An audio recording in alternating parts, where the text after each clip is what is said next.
গাইছ মই যাব আছো বিয়াত মানে পাৰ্ট 1ত দহলো যে বিয়াত দিপৰে ভাত খাই মানে মোৰ বেমাৰ নাই সেইকাৰণে সোনকালতে আহিলো আহি কিনে ঘুমাই আছো টোপনি অলপ লাগে বেমাৰ হ'লে টোপনি মাৰিব লাগে বেছিকে গাইছ দিব ভাই মোক এষাৰ কথা কৈছো কোনটো কথা তাৰ মানে মই কি কৈছো মোৰ দাড়ি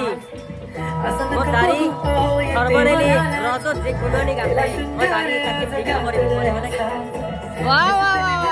গাইছ আমি ইনবে যাই আছো দৰা খখিয়াকক মানে দৰা খখিয়াক খাই লৈ আজি আমি দাঙি লৈ মুৰে কান্দে চবুতে দাঙি লৈ উঠাই লৈ উঠা লও দৰা নিবি আইছো দি বমিলে তো মাছছ না গুতে দৰা নহয় দৰা খখিয়াক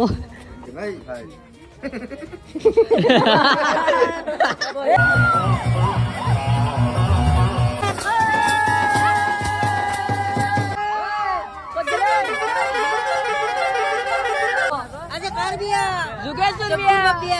ঘুমত যাচ্ছি বোধ হাওয়া পাৰো সেইটো কথা আৰু ভিডিঅ'টো লাইক কৰক